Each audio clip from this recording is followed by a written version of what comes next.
Salut chers abonnés, aujourd'hui nous allons apprendre à faire un tableau simple sur Excel. Ça c'est l'interface Excel. À partir de là, on voit un tableur numéroté sur la partie gauche. Plus haut, on voit ici les groupes, les différents groupes. Voilà. Et c'est en fonction de ces groupes que nous trouvons les outils pour faire notre travail. Dans chaque groupe, il y a des sous-groupes séparés par des petites barres. Dans notre cas aujourd'hui, je vais vous apprendre à réaliser un tableau très facilement et très simple. Je commence d'abord par renseigner mes en-têtes.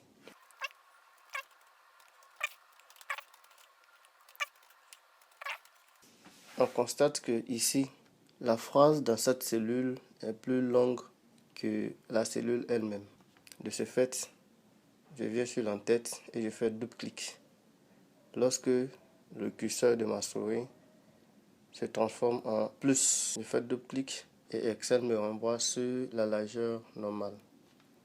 Alors, je sélectionne tout mon tableau, du moins je sélectionne toute mon en-tête. Je viens dans Insertion et juste à côté là, Tableau. Excel affiche une boîte de dialogue et dans cette boîte de dialogue, il y a deux parties. Il y a la première partie qui me sert de sélectionner ou resélectionner l'espace ou du moins l'endroit où je veux placer mon tableau. Si je trouve que cette référence-là n'est pas la bonne, je clique sur la flèche là et je peux choisir de nouveau l'espace qui me convient. Par contre, ce n'est pas mon cas ici. Et à côté, ils ont mis mon tableau comporte des en-têtes. Effectivement, ce sont les en-têtes que j'ai énumérées là. Donc, je coche oui parce que j'ai déjà mes en-têtes et je fais OK. Excel me fait directement un tableau qui est mis en surbrillance, c'est-à-dire qui comporte déjà une couleur.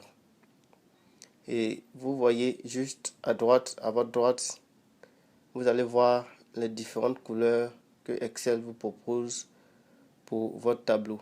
Vous pouvez dérouler et voir plus de couleurs ou de modèles. Mais ce n'est pas mon cas. Moi, mon cas, c'est de savoir comment avoir un tableau dans lequel les couleurs ont été choisies par moi-même. Un tableau personnalisé qui n'a rien à voir avec les tableaux qui sont déjà prédéfinis. Vous appuyez OK.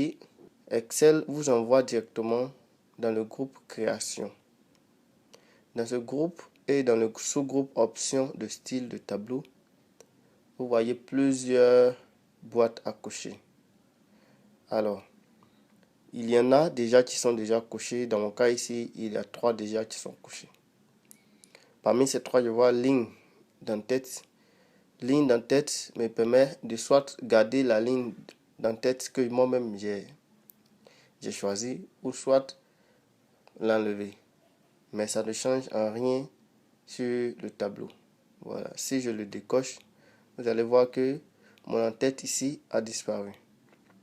Ligne à bande. Alors, pour ceux qui ne le savent pas, les lignes à bande, c'est les couleurs qui sautent d'une ligne à une autre.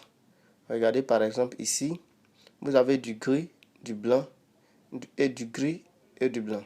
Plus à droite, vous avez du bleu, du blanc, du bleu et du blanc. Puis je vais décocher celui-là. Voilà, automatiquement, vous avez vu le changement ici.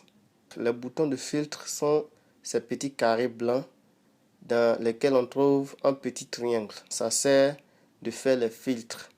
Voilà que mon tableau est déjà créé et je peux commencer à renseigner. Au niveau de la couleur, si vous trouvez que la couleur ne vous sied pas aussi, alors vous venez là, vous sélectionnez tout simplement, venez dans Accueil, couleur de remplissage et vous cherchez la couleur qui vous convient. Et au niveau du cadrage, je sélectionne mon tableau, je viens là et je choisis toutes les bordures. Tout est bien tracé, tout est bien visible et la couleur est standard. Vous allez voir que dans le remplissage, quand tu passes par les tableaux déjà prédéfinis dans Excel, dans le remplissage, tu peux aller très vite. Je mets du n'importe quoi, hein. Je vais faire Tab. Automatiquement, Excel me renvoie à l'autre ligne parce que j'ai atteint la limite de ce tableau. Il faut que je commence encore une autre ligne, une nouvelle ligne. Et c'est en cela que l'utilisation des tableaux prédéfinis est vraiment très important et il fait gagner du temps. Merci d'avoir suivi cette vidéo et à la prochaine.